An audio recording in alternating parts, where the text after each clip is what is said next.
Hello, this is a basic tutorial on nouns and noun phrases for English grammar. So nouns, you're probably familiar with the typical person-place definition. For day-to-day use, that's sufficient. It will get you through the day. But for English grammar purposes, it is not accurate. Um, for example, nouns like making and cleanliness and kindness, they aren't words that can really be described as a person, place, or thing. It kind of puts them in this weird area. So for English grammar, we define nouns as something that can be made possessive and or plural. And the way we do that is just by adding an S or an apostrophe S or those are generically that's how you do it, but there are other ways. But or some words require specific ways, but for the most part, you just add an S to it or an apostrophe S if you're doing possessive. So, for example, making into makings, all you do is just add an S, becomes plural.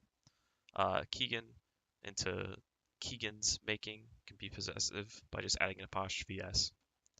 Um, you can try this technique with other words like verbs and prepositions, and you'll find that it doesn't work. So, for example, you can't turn clapping into clappings. It's not a word. It doesn't make sense. Or you can't change on the preposition into ons. That's not a word. That's not what people say. So you can see through that method that you can understand why we define nouns in that way. So noun phrases are, as it says, a phrase with a noun in them. They're just part of grammar. They have three components. The head word, which is the noun, which will always be present in a noun phrase. You can't have a noun phrase without a noun. The determiner, which is like the noun signal, the noun marker. It'll make more sense when we actually look at the examples. They're typically articles. And then the adjective, which, if you don't remember, modifies or prevents information about the noun. So let's look at some examples here. In italics, I have the determiner. In bold, I have the head word. And in plain text, it's the adjective. So the headphones. The is the determiner. It's an article. It shows that a noun is approaching, basically, because you can't have a the by itself. And then headphones is the noun. Um, a bright lamp, we see another article being the determiner, bright being the adjective, and then lamp being the head word. So what the adjective does here is it gives us more information about the noun. Instead of just knowing it's a lamp, we know that the lamp is particularly brighter than other lamps. The messy bed, again, we get the is a determiner article again. Messy is the adjective, and bed is the head word. Um, and then, so articles aren't the only way or the only determiners that we use.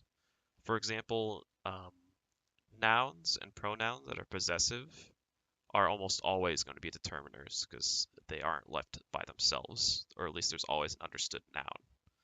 So Carter's table. Carter's shows that it's a determiner, so it shows that a noun is approaching, and then table is that noun. And then similarly with pronouns, her ability, and they don't have to be singular; they can be plural too. So we can have those trashy shoes. And one other thing that we need to keep in mind here, because none of my examples showed it, is that we could have one-word noun phrases, and all that means is it's just the noun. So it's just the head word. So for example, in this is a complete sentence. Cats sleep. Cats is the predicate, or sorry, it's the subject. It's the noun phrase. It's just the head word, one word, and then sleep is the entire predicate, just the verb. Similarly with screens, flash. Screens is the noun phrase, just the head word, and then flash is the predicate. Sentence you might actually hear in real life. I feel great. I is the subject. It is the noun phrase. It is just the head word, and then feel great is the predicate. So that's really all there is to noun phrases and nouns. They aren't very complicated. There's just something good to keep in mind as you study further complex grammatical things with the English language.